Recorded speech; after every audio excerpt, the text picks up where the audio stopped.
boa noite, tudo bem com você? Eu sou a doutora Thaís Nascimento e hoje nós vamos fazer uma live com o tema divórcio, violência doméstica e medida protetiva. E para me ajudar a falar sobre esse assunto, eu vou receber a doutora Jennifer Mendes, que está aqui conosco. Eu vou fazer o convite para ela, aguardo você, deixa o seu comentário, tá? Que assim que você deixar eu já vou ler, já vou responder e a gente hoje vai tirar todas as dúvidas sobre esse assunto. Então seja muito bem-vindo, esse é um espaço interativo, aqui nós queremos ajudar mulheres, conversar com mulheres, tirar dúvidas, então estou muito feliz com a presença de vocês aqui. Doutora Jennifer já acenou que está aqui, então deixa eu fazer esse convite para ela, que é mais do que especial. Nós queremos que ela venha falar, ela é uma... E por isso eu queria muito que ela viesse para conversar com a gente, porque quando fala de medida protetiva, ou você já passou por essa situação, ou você ouviu falar. Então, hoje a gente vai tirar as dúvidas, porque talvez você não viva num relacionamento abusivo, mas você pode conhecer alguém que de fato passe por isso, ou vá passar... ou passa por essa situação, infelizmente vai passar. Então, essas informações são de cunho valioso para que você possa ajudar outras mulheres. É o que a gente sempre fala. Mulheres fortes levantam outras mulheres. Então, quando a gente dá as mãos, a gente ajuda outras mulheres. Seja muito bem-vinda, doutora Jennifer. Tudo bem? Bom, obrigada. Obrigada pelo convite. Tá me ouvindo bem? Estou ouvindo maravilhosamente bem. Eu vou pedir para você falar um pouquinho mais alto, para a gente poder captar melhor a sua voz, tá bom? Mas seja muito bem-vindo, eu quero que você se apresente, porque a nossa conexão foi entre as comissões da OAB, então criou esse vínculo e eu já queria há muito tempo trazer o tema sobre violência doméstica aqui para o meu perfil, porque eu falo de direito de família. Então a gente foca em falar de pensão, em falar de divórcio, e eu queria muito trazer esse tema sobre violência doméstica, sobre medida protetiva, porque está de mãos dadas ali com o divórcio. Volta e meia, a gente precisa de fazer esse link. Mas eu queria trazer uma mulher para falar sobre isso, porque eu sei que tem uma sensibilidade. É diferente, eu sei, com todo respeito aos colegas advogados, homens, mas as mulheres, elas sabem ter mais acolhimento com essa dor que uma outra mulher está passando no nosso dia a dia, na nossa vivência. Então, por favor, se apresente, deixa as minhas seguidoras saberem quem você é, para a gente poder ficar mais à vontade nesse bate-papo. Então, né, assim, eu quero agradecer primeiro o convite. Meu nome é Jennifer, eu atuo atualmente, sou criminalista também. Eu falei, gente, ela falou que eu sou criminalista, mas também trabalho na área civil também. Essa conexão veio através do marketing jurídico, lá da Comissão da OAB, que eu assim, estou maravilhada com a Thaís, né, gente? Que hoje ela me fez convite. Falei, meu Deus do céu, vamos quebrar todos os protocolos e vamos digital definitivamente. Atuo na área também da violência doméstica. Levanto essa bandeira, né, da mulher empoderada, mas conhecedora dos seus direitos, porque às vezes as mulheres chegam muito desinformadas, não tomam atitudes diante de falta de conhecimento mesmo, da própria lei, dos próprios direitos, dos direitos dos filhos, do que pode advir dessa violência doméstica, né? Eu acho que o medo também ele é paralisador diante da violência doméstica. A mulher perde totalmente a autoestima, ela já chega diretamente no nosso escritório totalmente fragilizada, mentalmente, psicologicamente, e a violência doméstica às vezes ela não deixa marcas visíveis, né? E são as marcas invisíveis que são as mais difíceis, assim, no meu ver, de se tratar. Mas no demais é isso. Maravilha, doutora.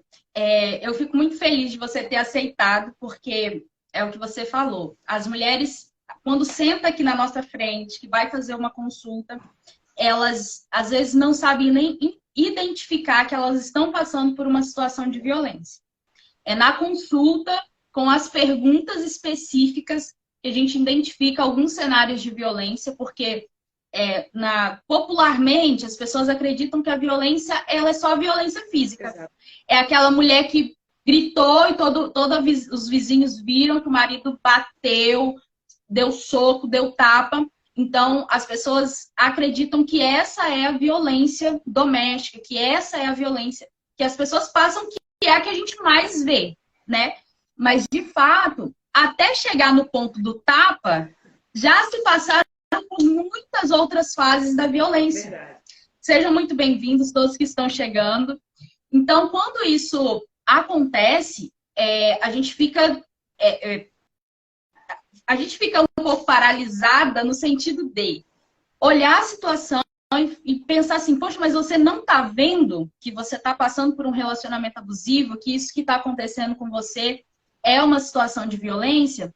E quando você começa a observar esse padrão, você começa a ver que falta conhecimento, falta saber mesmo, ter informações do que de fato é a violência doméstica. E quando a gente senta com uma roda de mulheres, a gente não vê as mulheres conversando sobre isso ou sabendo a respeito disso.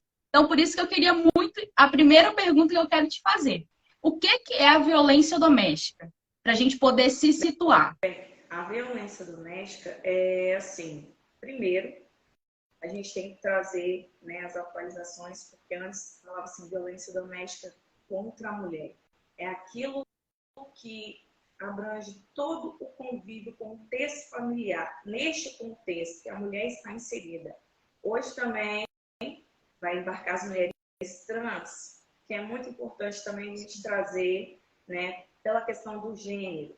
As pessoas também entendem que a violência doméstica ela não pode acontecer no local do serviço. Hoje nós também temos a nossa legislação que traz como as empregadas domésticas que vivem a violência doméstica dentro do âmbito de trabalho. Então, assim, a violência doméstica, ela é toda e qualquer violência que vai atingir o psicológico da mulher, a sua integridade física, o seu patrimônio e a sua moral. E é muito importante, doutora Thaís, porque as mulheres, como você mesmo falou, não têm consciência de todos esses ramos da violência doméstica. Então, assim, é muito importante a gente esclarecer esse convívio familiar também, porque as pessoas pensam assim, é só dentro da minha casa a violência doméstica. E não é. É com toda pessoa que está convivendo com você.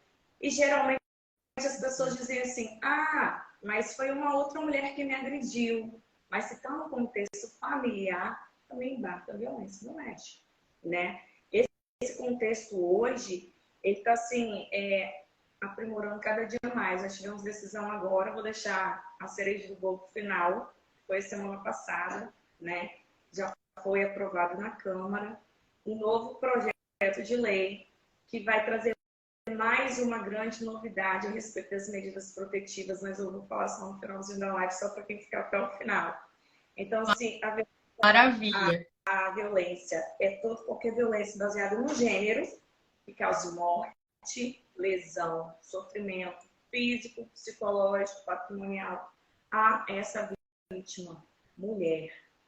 Você, mulher que está aí do outro lado nos assistindo, né, nessa noite, que possa estar passando por uma situação de violência. Já atendi uma pessoa uma vez que ela chegou para mim e disse assim, não, mas eu não sofro violência doméstica, não. Ele nunca me bateu. É triste, né? Porque a pessoa já chega sem saber o que passa com ela mesma. Mas aí embarca a violência psicológica, que é um dos pontos que nós também vamos falar hoje, né? Então, violência doméstica, qualquer violência dentro do âmbito familiar, de convívio, hoje também por afinidade, embarca a violência doméstica. Se está no contexto familiar, se não está no contexto familiar, se está no contexto de afeto, convívio com a ofendida, embarca a violência doméstica nesses âmbitos. E é legal a gente falar sobre o contexto familiar, porque hoje nós brasileiros somos o país da informalidade, né? Então, a maioria hoje das pessoas, elas não estão casando no papel, o famoso papel passado. Elas vão morar junto, estabelece uma união estável. Então, se você já está morando junto, todo mundo sabe que vocês são a família, se perguntar, fala que você é casado, chama de companheiro. Então, já fique sabendo que você vive numa união estável.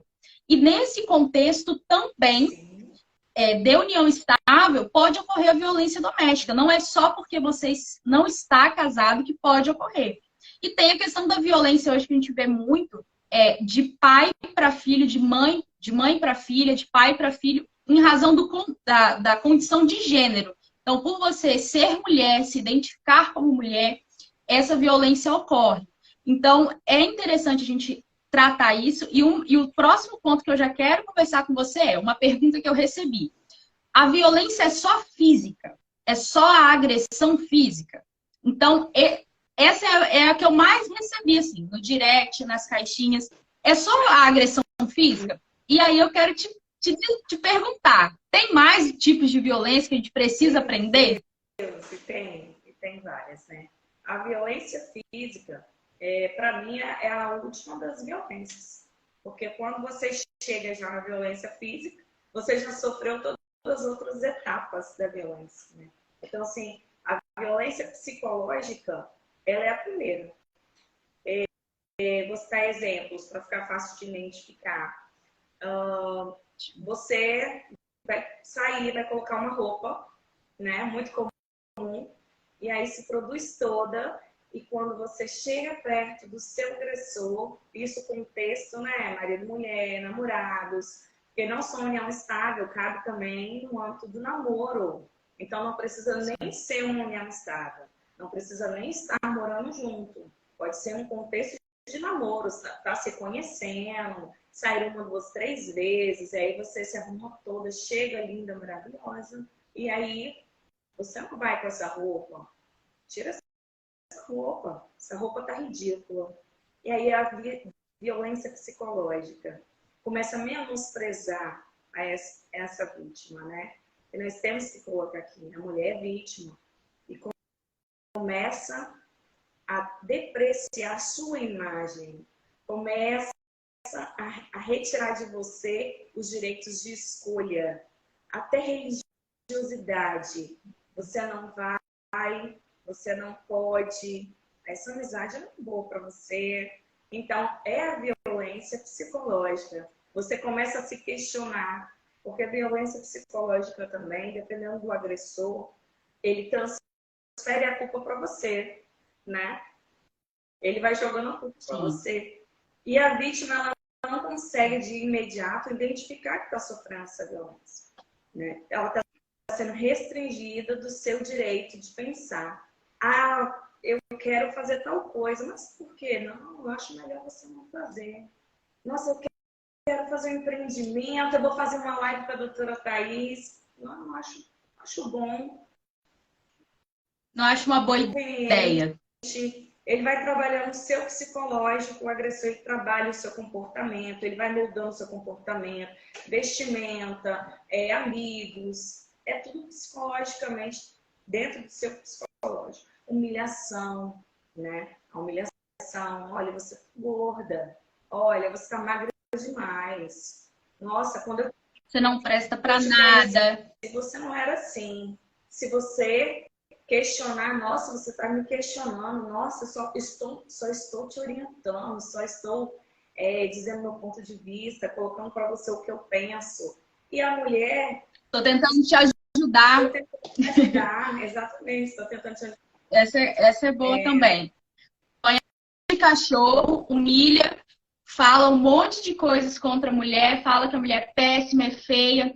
Tudo que mexe com a sua autoestima, te bota para baixo, desconfie, tá? Desconfie. Se você era uma pessoa com a sua autoestima ali valorizada, você se amava, e de repente você começou a ver em você defeitos que você não via, que o outro está apontando, comece a desconfiar que existe algum tipo de abusividade ali. E a violência, não é normal. A violência psicológica também o agressor ele é controlador, né? Então ele desagrada você quando você vai ter uma postura de dizer, não, não quero isso, não aceito isso, ele vem e te controla. Então, o comportamento dele a respeito de tudo vai ser baseado em chantagens, intimidações, né? A exploração do seu direito de ir e de vir. Vão numa Nossa, essa é... festa. Não, se você for, a gente vai terminar. Violência psicológica. Para restringir o seu direito de vir, você não consegue identificar naquele momento. A vítima não consegue identificar naquele momento. Eu falo você porque eu me coloco no lugar da mulher, né? Então você não consegue naquele momento identificar. Nossa, tem uma festa para mim. Nossa, mas você vai nessa festa? Nossa, se você for nessa festa, vai acabar o nosso amor. Se você for em tal lugar, não, você não tem o direito de ir. Essa seria a violência, né? Também a perseguição. Às vezes a vítima ela tenta desfazer o vínculo e ali o agressor insiste, manda mensagem, fica insistindo o retorno e vai trabalhando o seu psicológico para você retornar a esse relacionamento que já é tóxico, que já é abusivo e a vítima tem mais uma vez a retornar, né? Essa seria a violência psicológica. Assim, para mim, a violência... Um ponto que você colocou, deixa eu antes para a gente poder entrar, que você falou desse direito de ir e vir. Uma das características de um relacionamento abusivo é que o agressor, ele isola a mulher. Então, ela começa a não ver mais a família com tanta frequência, pai, mãe, às vezes casou, não consegue ver um irmão, uma irmã. Ele faz o isolamento dos amigos, então nenhum amigo é bom. Então, você que é amiga de alguém, essa pessoa casou e sumiu, não dá mais notícias, não aparece mais nos encontros, pode desconfiar que alguma coisa errada tem, entendeu? Então, converse com a mãe dessa pessoa, fulana está entrando em contato com você, ela está conseguindo conversar, a gente consegue ver, porque nunca mais... O que aconteceu? Então, o agressor, ele tenta de pouco a pouco ir podando ali e isolando essa mulher. Por quê? Por que que quando a gente está juntas, nós somos poderosas? Porque quando você está isolada, você não tem a capacidade de tomar uma decisão assertiva. Verdade. Por isso que quando chega no escritório, você vê que aquela mulher ela não identifica mais uma situação de violência porque ela está tão fragilizada. Ela ficou isolada por tanto tempo, né, de outras pessoas, para alguém chegar para ela e falar, ó, isso aqui não está certo, você não merece ser tratada dessa forma, você não devia estar sendo tratada desse jeito pelo seu marido, pelo seu namorado, pelo seu companheiro, que ela não consegue identificar. Então, um dos traços é o isolamento, justamente o isolamento social, Exato. que tem a ver com a pandemia. Exato. O que aconteceu na pandemia? Os índios. Isolou, saiu do convívio, 22% a mais de casos de violência doméstica só nos 2 primeiros meses de pandemia. Então, o isolamento social é uma característica muito forte, a gente tem que ficar muito atento mesmo, com as nossas amigas, nossos familiares. É importante, assim, a gente frisar também que a violência doméstica, ela não tem um âmbito, uma classe social, uma raça destinada, não tem. Nós vimos aí que você falou mesmo aí da pandemia, e na pandemia o índice de divórcio aumentou, a convivência dentro do âmbito familiar, a violência doméstica, e foi em todas as áreas sociais. Então, não existe isso que a violência doméstica só atinge o humilde, só atinge a classe A, B ou C. Não. No nosso caso mesmo da Lei Maria da Penha, né? A Maria Fernandes, ela era uma mulher que era uma mulher instruída, ela era uma mulher que tinha conhecimento, o marido dela também, que era o seu agressor, né? Então, assim, nós, ultimamente, a violência contra a mulher, ela não escolhe a sua vítima, ela não escolhe, não está somente nessa população mais carente, mais humilde, mas nós vemos também aí, né, pessoas de alto grau de estudo, ensino, juízes, advogados cometendo também a violência doméstica. Então, nenhum nível social está assim fora a margem da violência doméstica, ela vai atingir todas essas áreas, essa população. É importante ressaltar por quê? Porque a mulher, muitas das vezes, pensa assim, mas o que eu vou fazer, né? Eu não tenho condições, a dependência financeira também. É um dos pontos também que eu queria frisar aqui na nossa live, é que um dos maiores índices de violência doméstica da mulher, da vítima, não denunciar, da vítima não sair desse convívio, é a dependência financeira, né? É o nosso próximo tópico aqui da violência para... Eu ia te perguntar... Gente, por partes. Então, a violência a violência psicológica, aí temos a violência sexual também, e nós vamos chegar na patrimonial. E essa violência sexual, gente, a violência sexual é aquela violência onde a mulher, ela diz não, mas o parceiro ele não aceita não. E aqui é condição mesmo de casal, condição mesmo de namorado, condição de quem você tem intimidade. Essa violência sexual acontece mais vezes do que nós possamos imaginar. É aquele não quero, que a pessoa não respeita, né? É aquele vamos participar de um triângulo, vamos participar de outras relações, vamos em uma casa que tem outras pessoas e a pessoa não quer participar, mas é obrigada a participar, né? Então, a violência sexual também, ela existe e ela, assim, é muito triste quando você recebe alguém no seu escritório que vai relatar para você que tem um tipo de relação onde ela diz não e não é respeitada.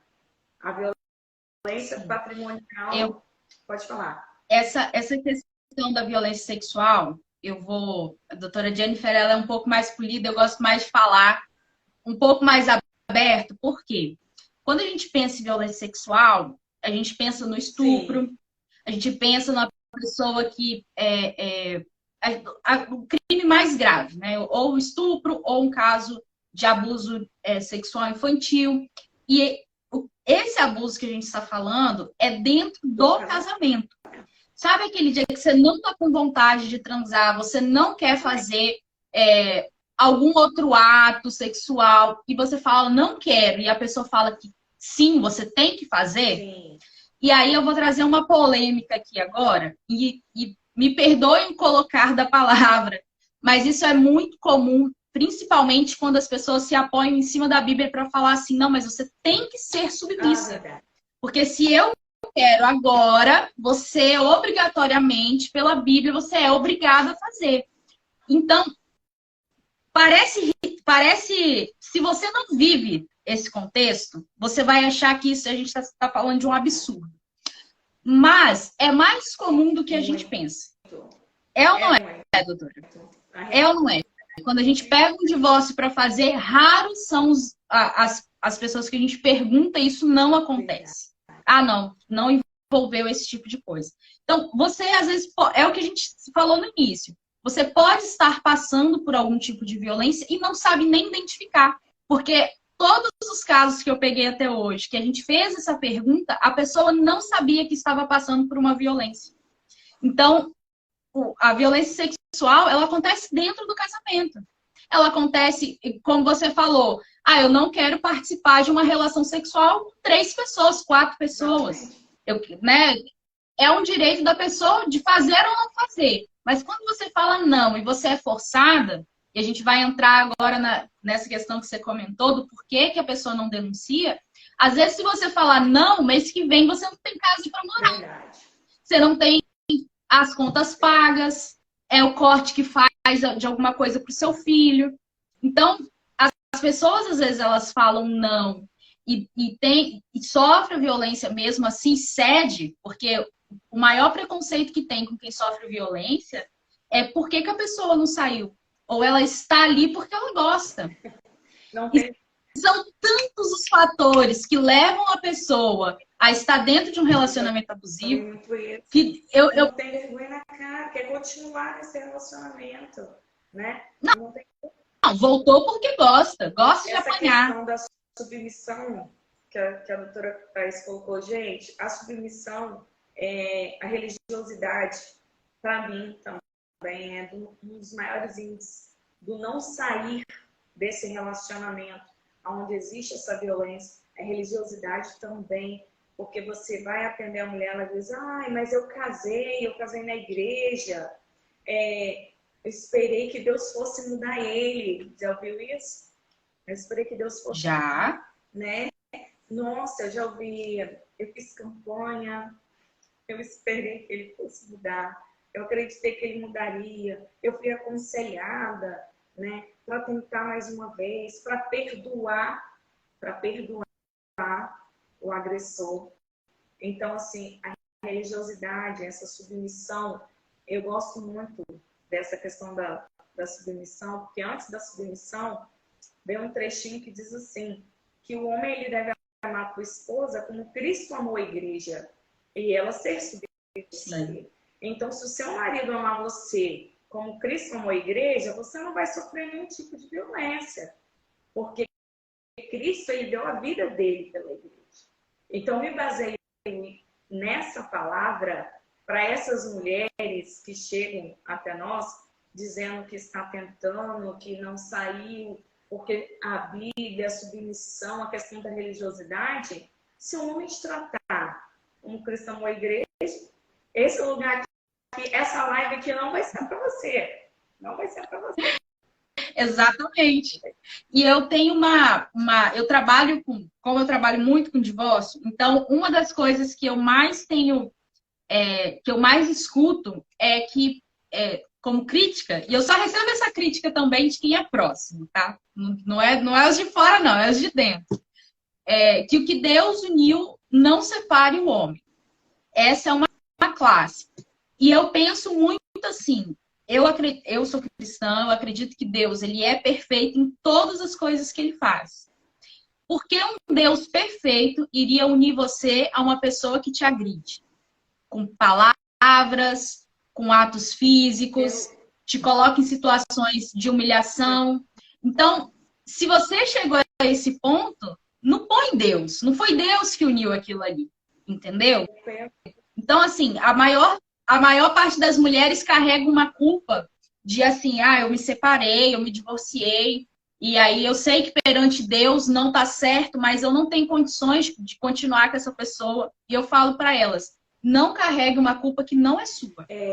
Porque se chegou nesse ponto, acredite em mim, Deus, ele não foi Deus que te colocou nessa situação, porque ele não te fez para sofrer, para passar por esse tipo de mazela. Eu atendi. Aí, ó, tem até um comentário da Rosângela. O Deus de amor é de amor. É verdade.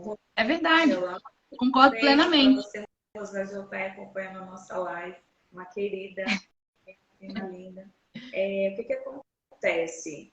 Até que a morte te separe. Já ouviu? Até que a morte te separe. Até que a morte separe. Eu concordo. Até a morte. A morte do respeito, a morte da confiança, não é verdade?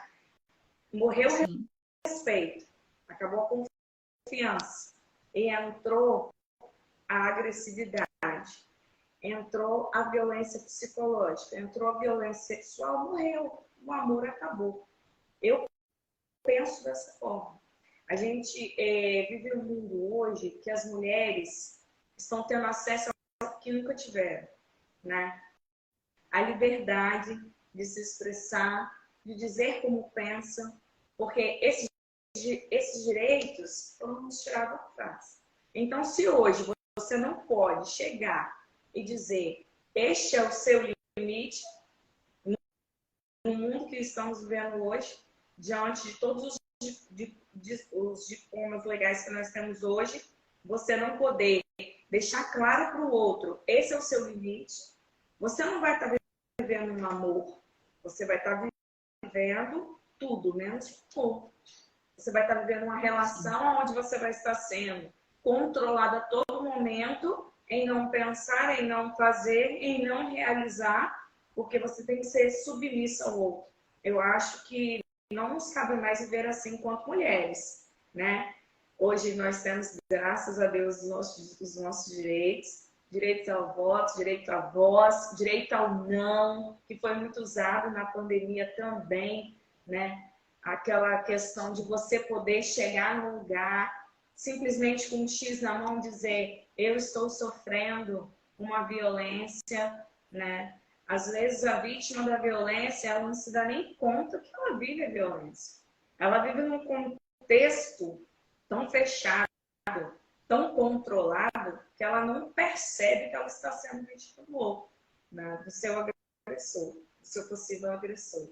E aí nós passamos para a violência patrimonial, que para mim hoje a violência patrimonial é uma das um dos maiores motivos da mulher não conseguir sair desse relacionamento, que é a questão da dependência financeira. Muitas mulheres que vivem situação de violência doméstica não trabalham fora, têm filhos, o marido não aceita a deixar filho com babá, filho com cuidadora, filho na creche, né? E aí a mulher acaba sendo alienada ao lar doméstico, lavando, passando, cozinhando, cuidando dos filhos. Já conheci mulheres que não têm direito de ter conta, nem no banco, não tem cartão de crédito, não tem telefone celular, não tem acesso às redes sociais, não pode estar aqui agora, nesse momento, nos vendo, né? Tirando as suas dúvidas. E essa violência patrimonial vai além do que nós imaginamos. É aquela violência que quando você está com o seu celular, o agressor, ele acha que você está conversando com uma outra pessoa, ou simplesmente não quer que você tenha um convívio com um familiar seu, ele pega o seu celular e quebra o seu celular. Configura violência patrimonial. As pessoas acham que é só a fraude matrimonial, né? A questão dos bens, aquele marido que não tem o carro no seu nome, a casa no seu nome, vai colocando tudo no nome de terceiros, né? Para que não venha ter uma partilha dos bens. Também configura violência patrimonial. Mas a destruição dos objetos, eu atendi uma pessoa uma vez que é comovente a gente falar. Ela estava muito preparada para começar o negócio dela. Tudo preparado, tinha preparado ali o seu notebook, seu impressor, o seu celular. E um dia ela chegou, o marido pegou o notebook, pegou o impressor e vendeu. Ela estava assim já pronta para começar o negócio. E ele simplesmente vendeu. Ele pegou os bens dela e vendeu. Configura violência patrimonial. Mas isso é violência doméstica? Isso é violência doméstica. Isso é violência doméstica. E como sair dessa violência doméstica? E como dar o basta? A violência patrimonial é a que eu mais lidou num divórcio. Vou te falar o porquê. A mulher, quando ela chega para dar entrada no divórcio, ela, em teoria, quais são os documentos que você traz? Os documentos pessoais, um comprovante de renda, certidão de nascimento dos filhos, certidão de casamento, declaração de união estável e uma parte que é super importante, que são os documentos dos bens para a gente fazer a partilha. Então, você tem que trazer contrato de compra de casa, recibo de compra de casa, recibo de carro. E 80% dos casos, as mulheres elas não têm dinheiro da conta para partilhar, ela não sabe, não tem esse extrato da conta, não tem nada. Por quê? Olha como que a sociedade, a gente vive na sociedade que é dominada por homens, e quando a gente fala isso, as pessoas acham que é um absurdo.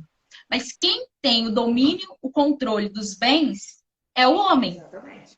Na maior parte dos casos, é o homem que sabe onde está guardado o contrato, o dinheiro fica na conta poupança dele. O dinheiro é da família, mas se acabar, o dinheiro é do homem. Se acabar, o carro é do homem. Gente, olha, o tal do carro, o carro da família, separou o carro, automaticamente ele vira do homem. Verdade. Porque só eu trabalhei, só eu paguei, porque ela não trabalhava, ela não tem direito. Então, assim, talvez seja, para quem tá escutando esse vídeo, não faça sentido, porque você não vive, talvez, nesse relacionamento, ou você é uma pessoa solteira. Então, você não talvez não esteja captando o que a gente está falando. Mas é muito comum dentro dos casamentos. Pega 10 pessoas casadas próximas a você e pergunta para ela se ela sabe, para a mulher, se você sabe onde que fica o contrato da sua casa de compra e venda? Você sabe, por acaso, aonde está guardado o recibo da casa, os documentos do IPTU? A maior parte não sabe. Não sabe. Porque foi adquirido no nome de vocês? Está no nome de vocês? Quem comprou? E é na separação, exatamente, é na separação que começa a descobrir assim, que foi comprado no nome da sogra, sim, que o carro está no nome do sogro, o lote está no nome de um tio, entende? E tudo isso se configura como violência patrimonial. A ação de partilha de bens, que é uma ação que a gente propõe junto com o divórcio, ela demora, a maior parte das partilhas, elas demoram, porque você tem o trabalho de provar, desconstituir aquela violência. Provar que aquele bem ali é do casal, que foi comprado em esforço comum, mesmo que a mulher não trabalhava fora, era ela que cuidava da casa, cuidava dos filhos, que é tudo muito bonito. A mulher vai ficar em casa, vai cuidar dos filhos, vai cuidar da casa. Na separação, ela não trabalhou, sendo que ela teve um trabalho ali em jornada 24/7. Então, assim, pra mim, gente, eu tenho uma revolta tão grande com relação a isso, porque as mulheres, elas saem fraudadas dos divórcios justamente porque, durante o casamento, elas não têm acesso a essas informações. E nesse contexto da violência doméstica, é muito importante a gente frisar o seguinte, que às vezes, o viver a violência tem todo esse contexto do patrimônio. A mulher sai desse relacionamento com aquele pensamento, não vou querer nada, não quero partilha de bens, eu quero só que ele assine o divórcio, não quero bens, não vou brigar por bens, porque ele é violento. Nossa, se eu falar que eu vou querer partilhar bens, que eu quero a casa, eu quero o carro, ele pode fazer algo contra mim. A maioria das vezes, na violência doméstica, quem sai da casa não é o agressor, é a mulher. É a vítima. A vítima, ela sente tanto temor de permanecer nesse ambiente que ela acaba saindo da casa e ele continua na casa, né? Só que hoje, o nosso ordenamento, graças a Deus, com as mudanças que houve na Maria da Penha, graças a Deus, hoje o juiz ele pode determinar o afastamento desse agressor do lar. Então, o agressor ele é retirado do lar e a vítima permanece na casa onde há o convívio familiar. Às vezes, quando a vítima sai, o juiz também determina que naquele momento ela saiu do lar porque estava numa situação de violência configurada, ele faz com que ela retorne para o lar e o agressor venha sair, mesmo ela saindo, né? Porque também, em questão de divórcio, não sei se vocês escutam muito isso, mas eu abandonei o lar. O abandono do lar. Saiu tem 7 dias. Você abandonou, você não tem direito a mais nada. Você abandonou o lar, você saiu do lar, então você perdeu todos os seus direitos quando você saiu do lar. E isso Sim. Não é bem verdade, né, doutora Tense? Sim. Uma coisa que é interessantíssima que você falou. Eu atendo muito casos também, não só da mulher que fala que quer abrir mão, mas é que fala assim, ele diz que me dá o divórcio, mas eu tenho que abrir mão de tudo. Eu não posso ficar com nada. Aí ele me dá o divórcio. Gente, é tão triste a gente comentar sobre isso, porque é mais comum do que a gente pensa. É mais comum as mulheres passar. Doutora Fernanda está colocando aqui, ó, nossa, eu já atendi muitas mulheres assim. E é verdade. Tem muitas mulheres que passam por essa situação. A questão do abandono de lar é legal a gente tratar, porque o abandono acontece com aquela pessoa que saiu, foi embora, juntou as coisas e não deu mais notícia. Exato. Então, quando que acontece o abandono de lar? A pessoa não avisou que ia se divorciar, foi para um lugar que ninguém sabe onde ela tá, mudou de emprego, trocou de telefone, ninguém acha mais essa pessoa. Ela, ó, o famoso pai que foi comprar cigarro e não voltou, esse é o cara do abandono do lar. Então, a mulher que decide sair, Thaís, eu vivo um inferno. Posso sair da minha casa? Eu vou perder algum direito? Pode ir embora. Se você tem lugar para ficar, tem abrigo, tem alguém para cuidar de você, né? Você não vai ficar na rua desamparada, vai embora. Não fica. Você vai ficar para quê? Para sofrer mais? Se você pode sair? É uma coisa. Agora, eu já passo pela situação de violência. Estou com os meus filhos. Eu sou obrigada a ficar? Aí, nesse caso, a gente começa a ver o próximo passo. Se é cabível a medida protetiva. Que uma delas é justamente tirar esse agressor de casa. Não tem condições de você conviver aquele dia a dia ali, apanhando, sendo humilhada, e o agressor convivendo ali com você. Entendeu? Então, isso não dá. Só um adendo, doutora, que eu quero te perguntar sobre a medida protetiva, mas sobre o abandono de lar, a mulher que o marido foi embora, o ex-marido foi embora e não deu mais sinal de vida, se passar 2 anos e ele não voltar para não entrar com um pedido de partilha de bens, ela pode requerer essa casa para ela, a propriedade total, como uso capião. Então, a uso capião de divórcio, ela é só 2 anos. Isso. Então, você que está aí, esperando esse ex voltar 5 anos, 3 anos, 10 anos, nunca mais ele voltou, entra com o divórcio, porque mesmo se você não sabe onde ele está, o juiz vai conceder esse divórcio, tá? E, em paralelo, entra com a uso capião, para reconhecer que é você que está cuidando dessa casa sozinha. É você que paga o IPTU sozinha, você que faz a manutenção, mexeu aqui, fez uma pintura, mexeu no teto. Então, é importante as mulheres saberem disso, porque às vezes o companheiro, o ex-marido vai embora, aí volta daqui a 10 anos, olha esse caso, que interessante. Volta daqui a 10 anos, já está com outra pessoa, aí volta e fala assim, não, agora eu quero metade do que eu tenho direito.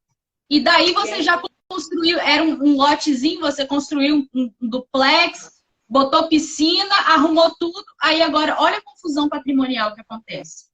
Então, assim... É importante também orientar as mulheres no sentido de que estamos falando quando a mulher fica e ele sai, mas é importante também esse marco dos 2 anos, porque quando o homem fica e a mulher sai, mas não entra com o divórcio, ela também tem esse marco dos 2 anos aí para essa propriedade, né, ser configurado somente dele.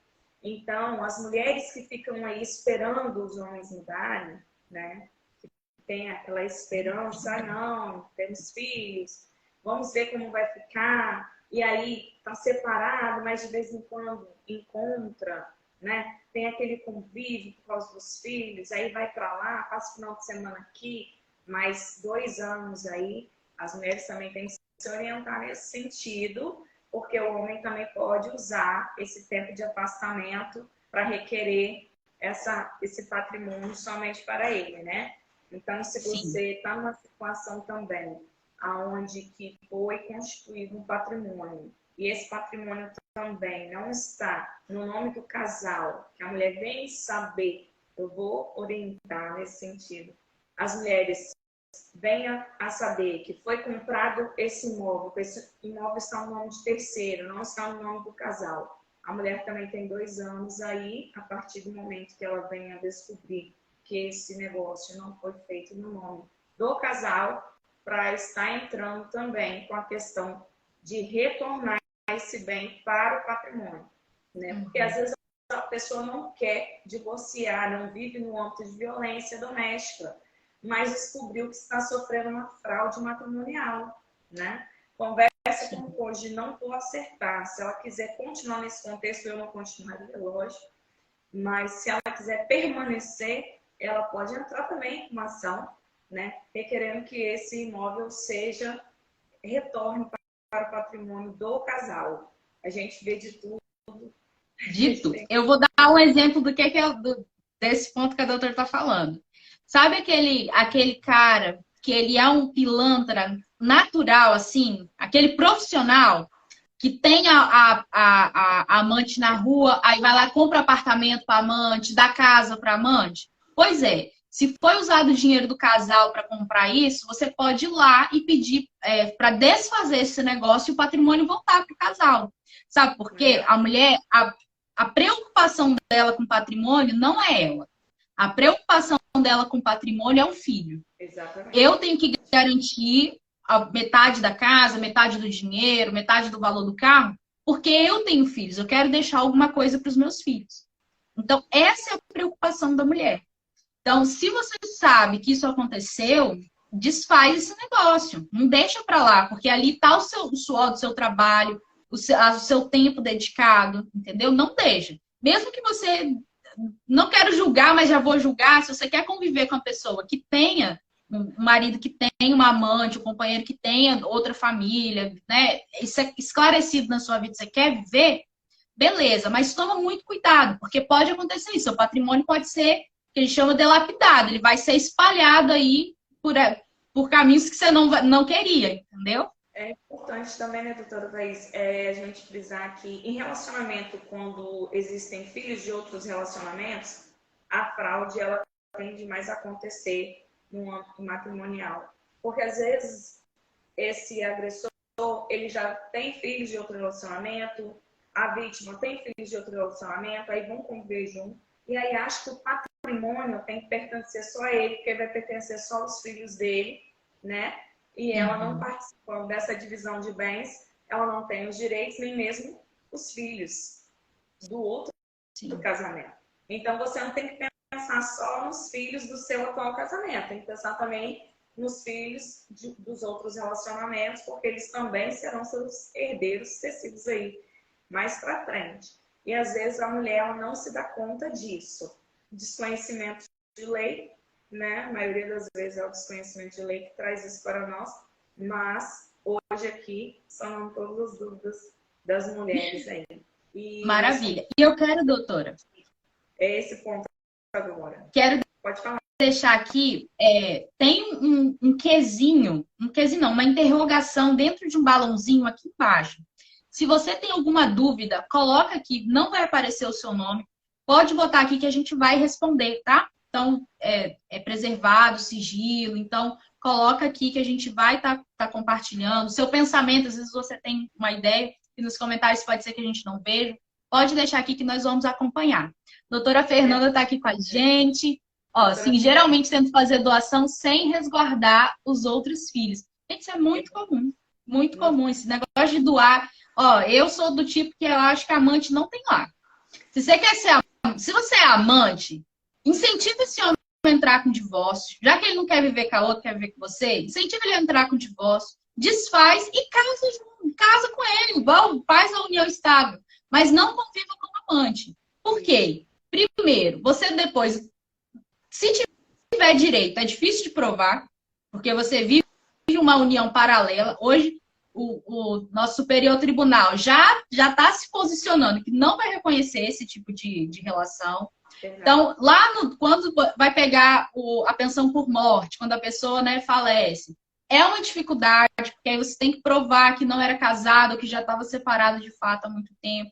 Então, a Marília estava super certa. A amante não tem lar. Então, resolve a sua vida, dá os seus pulos, porque esse tipo de relacionamento não vai para frente ou vai te dar muito prejuízo no futuro. Doutora Jennifer, agora a pergunta que não quer calar.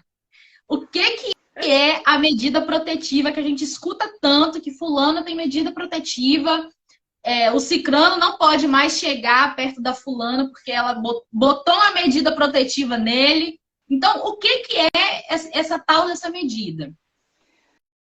A medida protetiva é um remédio, né? Na verdade, ela é um remédio que vem como nós temos os outros remédios também, como habeas corpus, habeas datas. É um remédio que ela vem garantir à mulher certas prioridades para ela, salvaguardar sua vida, né, a sua integridade física. E as medidas protetivas, o meu TCC foi exatamente sobre a ineficácia da Lei Maria da Penha. Interessantíssimo, né? Lá, muito tempo atrás. E eu questionava muito a questão das medidas protetivas. Porque as medidas protetivas, quando elas eram determinadas, o juiz tinha que determinar, Depois de 48 horas, a mulher ia para a delegacia, fazia a denúncia, fazia ali o corpo de delito, passava por todas essas questões, para só depois vir a medida protetiva. Depois de 48 horas, se o delegado fizesse o pedido para o juiz, é que iam ser determinadas as medidas protetivas. Com o avançar da nossa lei, né, são 16 anos já, agora, dia 7 de março, fez 16 anos. Então, essas medidas protetivas hoje de urgência, elas passaram a serem mais eficazes ao meu ponto de vista e vai melhorar ainda mais. Hoje, então, nós temos o afastamento do lar, né? Nós temos o afastamento do lar do agressor, que não era previsto lá em 2006. Ele não pode, o agressor, ter contato via WhatsApp, via rede social, com parentes, até a questão das crianças, porque era uma questão que eu bati firmemente no meu TCC. Era que como você tem uma medida protetiva do seu agressor, mas isso não estende ao filho menor. E aí o agressor vinha na porta da genitora buscar, na porta da vítima, buscar a criança. E ali era um momento de enfrentamento, era um momento, né, onde mais agressões, tanto verbais quanto físicas, ocorria. Por quê? Porque não se estendia ao menor. Hoje, dependendo da gravidade do caso concreto, né, gente? Porque nós não vamos dizer aqui que todo caso vai ser desta forma, não é. O caso ele vai ser analisado, um caso cabe, outro caso não cabe, vai ser do entendimento do juiz. Mas se for necessário hoje, esse agressor não pode conviver com ninguém do seu convívio, com testemunhas, com os menores. Ele vai ser totalmente afastado até que este período aí, né, cesse. As medidas protetivas, elas não têm tempo determinado. É muito importante frisar isso. Não tem validade. Já me perguntaram assim, isso aqui vale por quantos dias? Não tem dias. Vale enquanto não cessar as agressões físicas, psicológicas, tudo que esse agressor puder fazer, porque a marcha processual nós sabemos bem, né? A marcha processual, ela às vezes não é tão célere. E aí essa medida vai se estendendo, ela pode ser renovada, como ela também pode ser revogada. Vai depender. É importante também frisar que o descumprimento é o que leva à prisão. Então, se você, mulher, hoje tem uma medida protetiva, afastamento 500 metros, eu já ouvi muito agressor dizendo assim, isso serve para nada, porque esse papel aqui vai me impedir, né? Em alguns estados nós temos o botão do pânico, onde a mulher ela fica com um aparelho e se o agressor aparecer nesse raio aí determinado, ela aciona o botão e a polícia logo se encaminha. Isso é de suma importância. É importante hoje a gente frisar para a mulher que hoje ela tem um atendimento que antes não tinha. Hoje você vai chegar na unidade policial, você vai ter preferência de ser atendida por uma policial mulher. A maioria das mulheres tem vergonha de expor aquilo que sente. Essa denúncia é o único ato que você não vai precisar, né, de patrono. A denúncia você não precisa. Mas todos os outros atos você vai precisar, sim, constituir um advogado ou assistência judiciária, né, aí, no caso de defensoria pública, assistência aí dos nossos órgãos competentes, para estar acompanhando você em todo o restante do processo. É importante, eu sei que o tempo está corrido, por isso que eu estou acelerando. Não, é importante... pode ficar... Gente, coloca aqui para mim nos comentários. Vocês estão gostando? Porque a gente marcou 1 hora de live. Tá quase dando 1 hora. E a gente ainda chegou na metade. Vocês estão gostando? Quem está acompanhando, coloca nos comentários para a gente saber que a doutora Jennifer está dando uma aula aqui para gente. Mas, doutora, pode ficar tranquilo, fica à vontade. O Instagram, ele dá um prazozinho para a gente, mas ele avisa. Eu gosto muito de trazer esse assunto da medida protetiva. Por quê?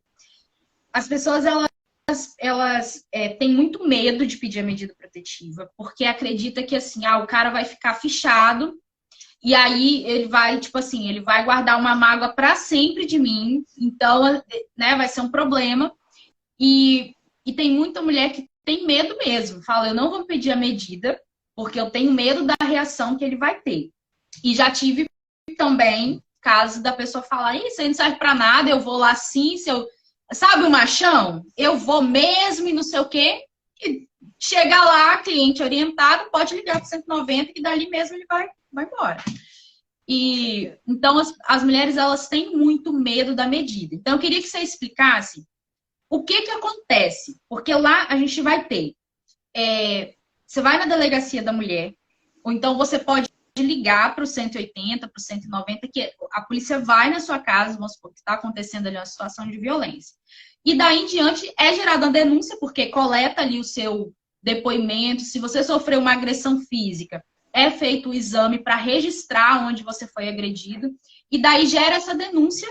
E qual que é o passo a passo agora? Só para a gente poder entender, porque tem a medida que ela é rápida, que vem na delegacia mesmo, e tem a que vai para o juiz dar essa decisão. Estou correto? Porque esse não é o meu foco. Essa questão, hoje nós temos a alteração, né? Antes, só o juiz podia determinar as medidas protetivas. Então, a mulher, ela era atendida na delegacia, ela passava pela oitiva, olhia ali se tivesse agressão física, exame de corpo de delito, passava por todo esse processo. O agressor, se foi em flagrante delito, era ouvido também, pegava ali as testemunhas no ar, só que era encaminhado para o juiz, e o juiz tinha um prazo de 48 horas para determinar essas medidas protetivas, certo? Levando em consideração, se não fosse flagrante delito, a mulher ia na delegacia, fazia denúncia e saía de lá sem nenhuma proteção. Hoje não. Hoje a autoridade policial, ela tem essa competência para estar aí declarando essas medidas protetivas. Lembrando que as medidas protetivas de urgência, elas podem ser individualizadas ou podem ser cumulativas também. Pode ser que dê uma determinação só do afastamento aí de tantos metros, né? Como também o afastamento do lar, como também que essa mulher venha se retirar do imóvel, né? Porque tanto faz o homem sair ou a mulher sair, para cessar a violência, o que for melhor para ambos, né?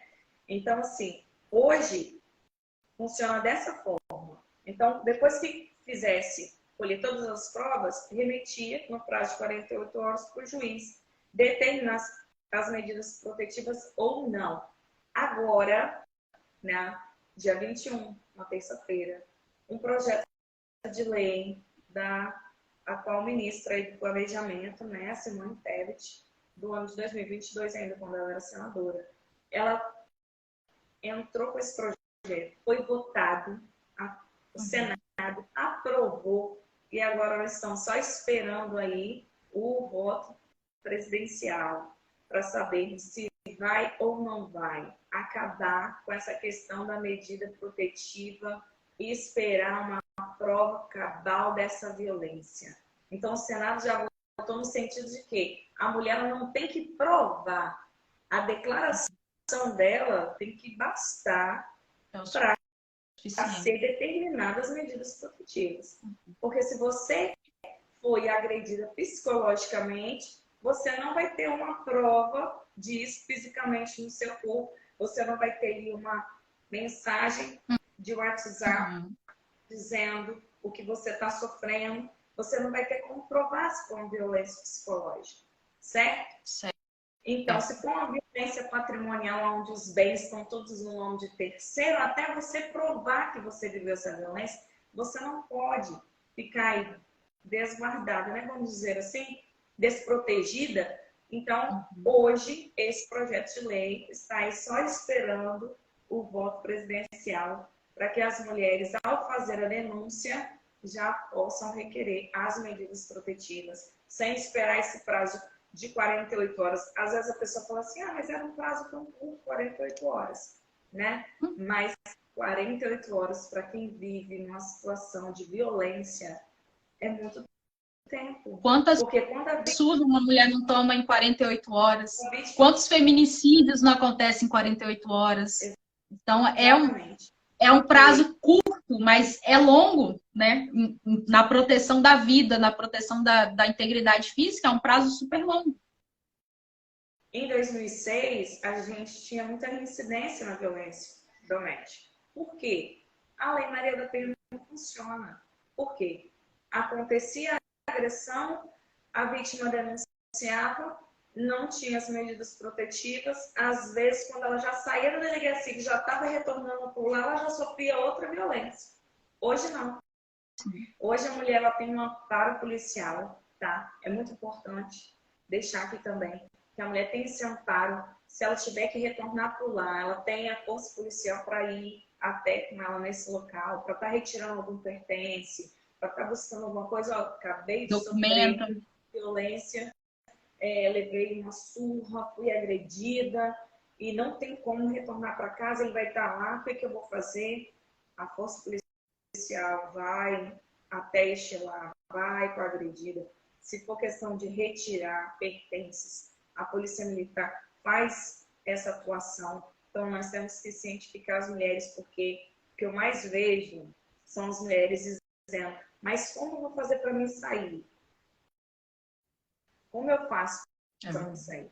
Eu acho que de todo relacionamento, seja ele com violência ou sem violência, se eu posso deixar assim uma dica, um conselho, seria primeiramente você procurar apoio psicológico, né?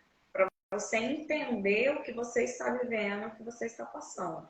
É o primeiro passo, é você também admitir para si mesmo que você vive um contexto de violência. Porque eu também vejo mulheres que não querem admitir que o que elas vivem é violência. Eu já ouvi mulher dizendo assim: não, mas isso não é violência, não. É porque ele gosta muito de mim, ele tem muito ciúme. É porque ele bebe. Ele só me bate quando ele bebe. Mas ele costuma beber todo dia. Entendeu? É uma coisa meio... É uma lógica, assim, que para justificar aquela situação toda que, gente, não aceita. Não é normal. Se ninguém falou para você, a gente está falando hoje. Não é normal apanhar, não é normal ser humilhada. Não é normal. Não é porque ele bebe, não é porque ele é ciumento, não é porque... doutora Fernanda, não é porque ele está estressado. Eu concordo plenamente, tá? Não aceite uma situação de violência por nenhum motivo. Não tem motivo. Não tem dia ruim, não tem dia porque estava alcoolizado. Isso não existe. Não existe. Então, é bom, se ninguém te acordou para isso, a gente está aqui para fazer isso hoje, tá? Doutora Jennifer, eu queria muito saber o seguinte: quando que a mulher ela tem que ir requerer essa medida protetiva? Porque o que acontece muito? A pessoa, às vezes, sofreu uma agressão na semana passada, tá vendo essa live hoje. Ela pode ir lá e requerer essa medida protetiva, ela tem que esperar alguma coisa, ela tem que esperar algum prazo. Ela só pode ir numa delegacia específica. Como que funciona? Olha, independente de ter ação criminal, independente de ter boletim de ocorrência, independente de ter ação de divórcio, pode ser requerido as medidas protetivas. Independente. Antes não. Antes tinha que ter um inquérito policial, né? Antes tinha que estar tramitando já ali o processo. Você já tinha que ter feito essa denúncia. Hoje não. Independente. Porque tem pessoas também que estão no contexto de violência doméstica, mas não querem tratar isso no âmbito criminal. E aí, doutora, como é que faz? Procura a advogada que vai tratar do divórcio. Sim. Eu já tenho consciência que eu vivo uma violência doméstica, eu não vou para uma delegacia, eu não vou registrar boletim de ocorrência, eu não vou passar essa vergonha, porque eu já escutei muito isso, não vou passar essa vergonha, então eu vou entrar com divórcio. Ótimo. Mas também na ação de divórcio pode ser requerida as medidas protetivas, levando em consideração essa violência doméstica, sem que haja um processo criminal, sem que haja uma ação penal. Então você pode também estar requerendo as medidas protetivas neste contexto. É importante Eu tinha até aqui separado aqui. E o Essa questão do... contrário também é verdade, porque o juiz que decreta, o juiz da vara criminal que decreta a medida protetiva, ele também decreta o divórcio. Se for necessário, você já sai com a medida protetiva e divorciada. Só fica depois para você resolver questão relacionada a filho, guarda, pensão alimentícia e partilha de bens lá na vara de família. Mas se for um caso que, por exemplo, eu já lidei com uma situação que o ex-marido ele entendia que a mulher ela era uma propriedade dele. Então ele tinha o carro, a moto, a casa e a mulher. Foi tudo de papel passado para ele ali, ele era dono daquilo ali tudo. Então, qual que foi o meu trabalho? Explicar para o juiz que aquela mulher ela só ia ter paz e tranquilidade quando rompesse esse vínculo, que ele visse a certidão lá averbada, que acabou, não é mais casado. O divórcio já saiu, essa pessoa não te pertence. Então, por quê? Porque mesmo separado, ele mandava mensagens para ela falando que ela era dele, que eles iriam morrer juntos, que não existia nada no mundo que iriam separar, que se fosse necessário, eles iriam, que só a morte iria separar. E quando a pessoa fala para mim assim, que me mostra uma mensagem que até a morte, né, a gente vai conviver até a morte, eu entendo que ali tem uma ameaça de vida. Sim. Aquela mulher ali, ela corre risco de vida, porque essa pessoa pode ter um surto, ir lá e fazer cumprir essa promessa demoníaca, vamos colocar assim, que vai até que a morte o separe mesmo, entendeu? Então, o juiz naquela situação, ele entendeu isso, que esse contexto de violência precisava cessar, porque mesmo à distância, ele ainda continuava fazendo mal, porque ele entrava em contato, ele ainda exercia essa autoridade sobre ela, no sentido de achar que ela era uma posse. Então, o juiz decretou e já mandou averbar o divórcio, porque era uma prioridade. Ele não esperou nem passar os 15 dias de trânsito em julgado, ele já mandou averbar, por quê? Quando o oficial fosse levar, já estaria até, como é tudo digital, já estaria até averbado esse divórcio, então não tinha mais como ele manipular as coisas para tentar manter aquela relação com ela. Então, essa é uma importância da medida. Ela bota o seu processo, a medida protetiva bota o seu processo como prioritário. Exato. O processo de divórcio. Então, eu fico muito assim... Eu ia falar exatamente isso, né? Das medidas protetivas, que o juiz criminal ele determina, geralmente, esse divórcio, mas a questão de bens, guardas, como a doutora explicou brilhantemente, é resolvido para de família, porque o agressor, quando ele vê que realmente a mulher ela teve a coragem de se impor, de dizer, estou livre, vamos seguir adiante, segue sua vida, siga minha vida, é como se fosse uma ficha que caísse, né? Sim. Caísse na mente que realmente aí acabou. Então, as questões patrimoniais, as questões dos filhos, fica para resolver depois, mas não te pertence mais. Então, isso pode ser determinado pelo juiz da vara criminal, sim. Assim, doutora, nós temos uma pergunta, o Lucimar Mendes deixou aqui pra gente. Seria um divórcio automático no momento da expedição da medida protetiva? Não. Não é automático. O divórcio não é automático, não. Na hora da medida protetiva, não. Vai ser na marcha processual, o juiz vai poder determinar esse divórcio. Lembrando que o divórcio tanto pode ser tratado na esfera civil como na esfera criminal. O juiz pode determinar esse divórcio na esfera criminal, mas todo o restante vai ser resolvido na vara de família, como a gente havia falado antes aqui. Não é imediato, não. Esse divórcio não é imediato. Isso. Eu vou na delegacia, né? No caso imediato, que eu entendo é isso, né? Fui na delegacia, fiz a minha denúncia, vou sair dali com as minhas medidas protetivas e o divórcio já está ali pronto naquele dia. Não é assim. Vai ter audiência, vai ser ouvido o agressor, né? Colheita de provas, tudo isso no processo, no correr do processo. o divórcio ele não é imediato no momento das medidas protetivas. Isso não ocorre. Isso. Tá? O que pode acontecer dele ser automático no seguinte sentido. O juiz que decide as medidas protetivas, ele pode decretar esse divórcio sem ouvir a outra parte. Eu acho que o automático que ele quis dizer é isso. Em casos específicos, não são todos, que é o que a doutora Jennifer está colocando para a gente, mas em casos específicos, o juiz pode decretar liminarmente, que é o quê? Quando ele não espera ouvir o agressor para decretar esse divórcio. Então, quando o agressor já recebe a medida protetiva, ele já recebe também a informação que o divórcio foi feito. Não é o mais comum, porque, em regra, se não for requerido, se não estiver acompanhado por advogado, não é um pedido que é feito na delegacia. A delegacia, em regra, já orienta a ir para a vara de família.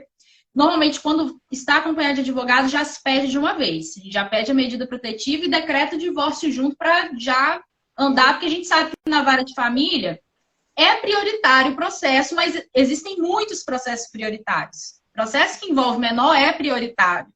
Então, são muitos. Então, por isso que estar acompanhado por um advogado, fazer com que esse pedido seja feito, pode ser decretado de forma liminar, ou seja, não precisa esperar o outro se manifestar como no processo comum para acontecer. E uma coisa muito comum, tá, doutora? Está se tornando comum, já os tribunais estão pacificando, os tribunais regionais, é a decretação do divórcio liminar, porque o divórcio, em casos de violência doméstica, eu tenho encontrado muitas decisões nesse sentido, muito favoráveis, justamente porque não tem, se eu já tenho um processo ali, a medida protetiva já foi aberto, e o divórcio ele é um direito potestativo, ou seja, o outro querendo ou não querendo, se você quer divorciar, você vai divorciar. Hoje, quando um não quer, dois não ficam juntos nem a pau. Então, o que acontece? Quando ele observa essa situação de violência, o próprio juiz da vara de família ele decreta esse divórcio antes de escutar.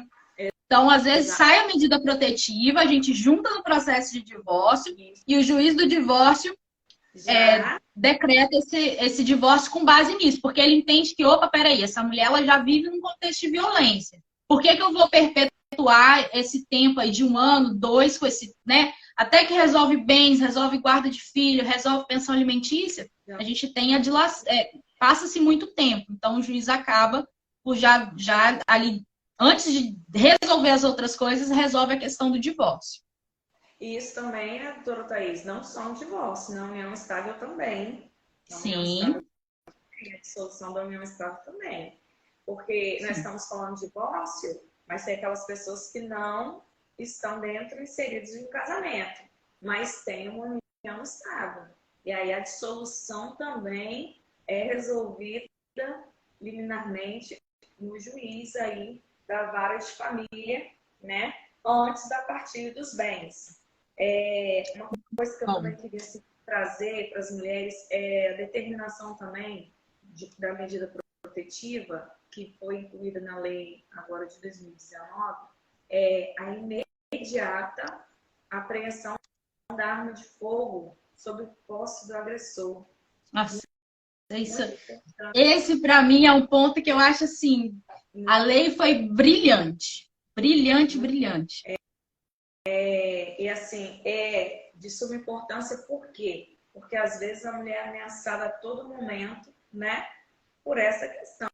Então, se você chegar lá e relatar, vai ser determinada a apreensão imediata dessa arma de fogo. Não vai poder estar no poder deste agressor, né? Isso. Então, e é bom ressaltar que é a arma legalizada, a pessoa que tem o documento, e a que não está legalizada também. Se você... eu já tive uma situação que a mulher convivia com um cara que ele tinha uma arma ilegal e foi concedida a medida protetiva, foram lá, recolher a arma e ele responde pelo porte legal da arma, né? Pelo porte. A parte criminal não é o meu forte. Se estava em casa é porte. Então, ele responde também por esse crime, né? Por estar ali fora a ameaça, porque gente, a gente tem que viver no mundo dos fatos. Se a pessoa tem uma arma dentro de casa, é porque em algum momento passou pela cabeça dela que ela pode usar. Ninguém tem a arma dentro de casa de enfeite. A decoração aqui. Chega aqui na sala, tem uma arma de pendurado. Ninguém faz isso. Posse, ó, já fui corrigido aqui. É pela posse. Eu fiquei na dúvida. Eu falei, é porte ou é posse? É posse. Então, o que que acontece? Essa pessoa, se ela tem coragem de te dar um tapa, ela tem coragem de puxar o gatilho para você. Então, não duvida. Se você sabe, a pessoa ela dá sinais. O cara que comete feminicídio, ele não era um cara que levava flores e café da manhã todos os dias e um dia ele resolveu matar essa mulher. E às vezes leva. Às vezes leva, mas ele não só leva o café da manhã na cama, ele também bate, ele também humilha. Exatamente. Então, assim, não. Uma questão, eu tinha até comentado com a doutora Thaís a respeito da psicologia, nesse caso também, da violência doméstica. Porque a maioria das vezes, a nossa vítima, ela está cometida de um agressor que ele tem algum desvio, não só de conduta, mas de personalidade. Às vezes é um psicopata, às vezes é um narcisista, né? E ele vai ter condutas que vai deixar essa vítima totalmente desestruturada psicologicamente, sem entender o que ela está passando. Então, ele é aquele cara que um dia ele te agrediu à noite e de manhã ele vai levar um bandeja de café da manhã para você, trazendo uma total e completa alienação psicológica, a ponto de você se perguntar, será que a gente brigou? A culpada fui eu? Eu escuto muito isso. Às vezes eu acho que a culpa é minha. Não, eu devo ser ruim, porque, né? Isso. Ele não queria que eu agisse assim, eu agi. Ele não queria que eu fosse em determinado lugar com determinada pessoa e eu fui. Então a pessoa já está no convívio ali, tóxico, né? Primeiramente, e ela não sabe com quem ela está lidando. Então, às vezes, o nosso agressor, ele não é só ruim, ele não teve só uma criação trivial, não. Às vezes, ele sofre de uma patologia, né? Um desvio de conduta, um desvio de moral, desvio de personalidade, e ali é importante a vítima também saber identificar, né? Porque hoje aí nós vemos a todo momento tratar dos narcisistas perversos, aonde são pessoas que desestruturam psicologicamente a vítima de violência doméstica. A maioria delas, quando você vai conversar, você vê ali um traço clássico de narcisismo, né? De controle total e absoluto, fazendo com que essa vítima venha a pensar até mesmo que ela é responsável por tudo aquilo que está sendo acometido na questão da violência, né? É muito importante. Mas, assim, eu creio que hoje as mulheres estão buscando por informação, né? Estão buscando conhecer mais os seus direitos, né? Lerem mais. As mulheres hoje estão mais unidas, estão mais unidas. Antigamente a gente via assim, uma disparidade, né? Não vamos juntar, não. Eu vou fazer uma live com a doutora Thaís, a gente trabalha no mesmo ramo, né? Não. E é importante para a vítima de violência doméstica saber que ela não está sozinha, saber que é sim possível sair desse relacionamento, que é sim possível dar um basta, que o divórcio e a dissolução da união estável é o caminho para aqueles que contraírem uma responsabilidade além do ir morar junto, né? Porque quem mora junto identificou a violência doméstica, entra ali e vai viver a sua vida, se não tiver bens, não tiver nada a discutir, não tiver filhos, né? Mas é importante você saber, mulher, você que está aí nos acompanhando, que existe sim hoje uma lei que ela está aí disposta a te ajudar.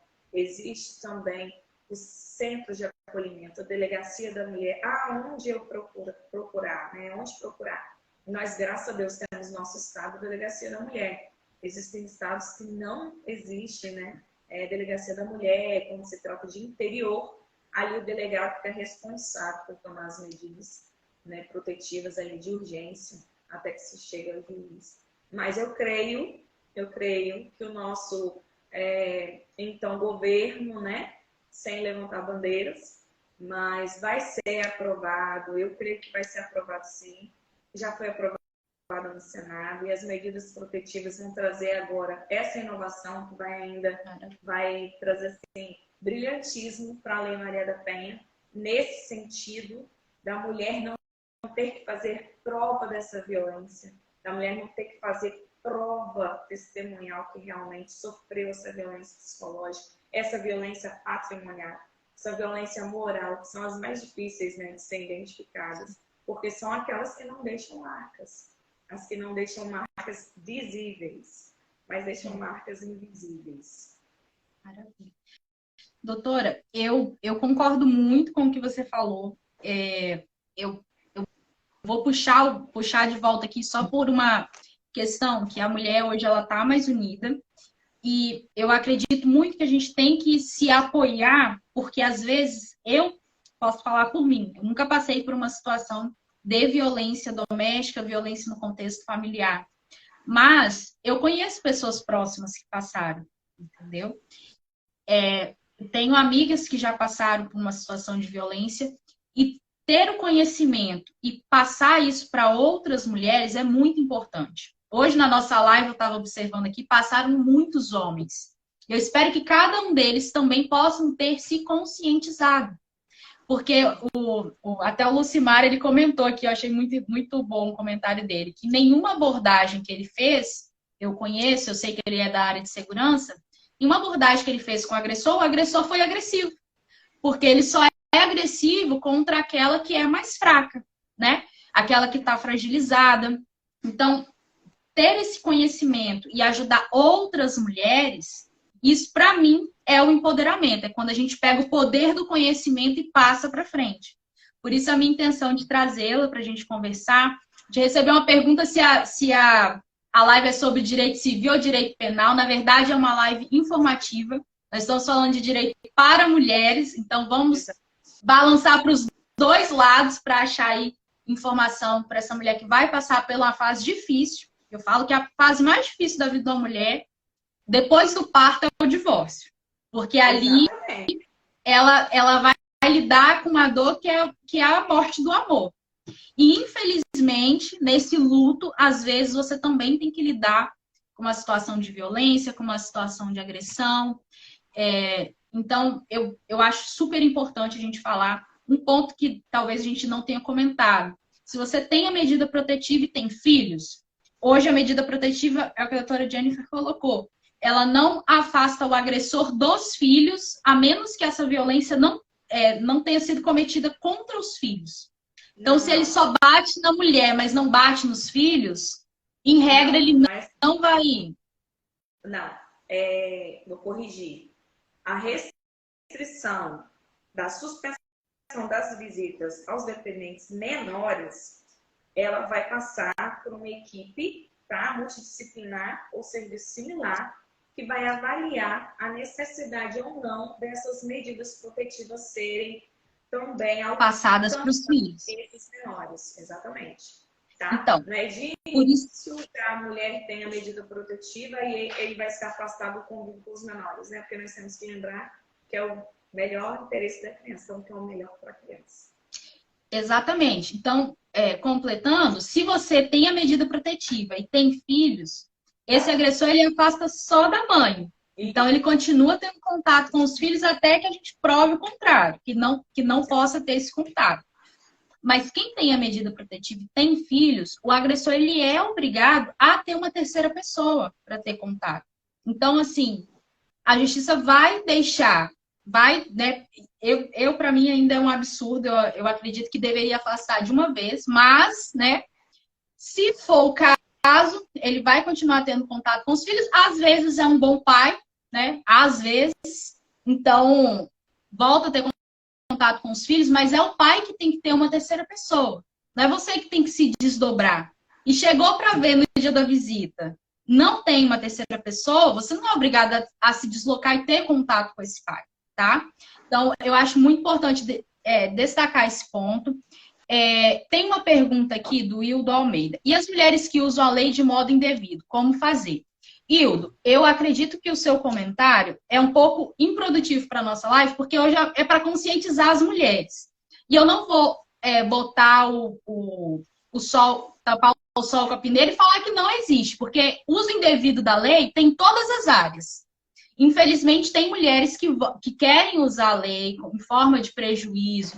Às vezes não existe, a pessoa inventa. Mas isso é a minoria dos casos. E se for o caso, procure um advogado, que o advogado vai te orientar o que você tem que fazer se você foi prejudicado nessa situação, tá? Agora, o que a gente está falando aqui é que a verdade é que a maioria dos casos essa não é a realidade. A mulher que ela procura, ela se dispõe a procurar ajuda, é porque ela já sofre mesmo com esse tipo de violência. Se ela chegou no ponto de ir buscar a medida protetiva, é porque ela não suporta mais passar por aquele tipo de situação. Então, deixo claro para você. Se você sofre ou sofreu alguma utilização da lei de forma indevida, principalmente a Lei Maria da Penha, busque os seus direitos através de um profissional que vai conseguir te atender, tá bom? Eu estou aqui com o meu horário estourando, mas eu vou finalizar, se a gente puder finalizar, eu tenho outro compromisso. Hildo, uma mentira ela não se sustenta por muito tempo, certo? Então, a mulher que está usando a Lei Maria da Penha para atingir alguém, né, algum agressor, ou não é agressor, mas está usando indevidamente, essa mentira ela não vai perdurar, né? As provas aí vão vir caindo por terra e ele vai ser aí liberado, absolvido, não vai ter medidas contra ele, entendeu? Então, assim, acho que o fato importante hoje para nós aqui não é discutir essa questão, é discutir, na verdade, trazer a consciência das mulheres que hoje elas têm um diploma, né, que pode vir ajudar de todas as formas cabíveis associada a essa dissolução deste casamento, desse matrimônio, dessa união estável que vem gerando a violência doméstica. Então, se você não convive nesse contexto, essa live também não é para você, não é? Perfeito. Doutora Jennifer, eu já te aluguei mais de meia hora do contratado, vou ter que pagar pelo honorário extra, da hora extra.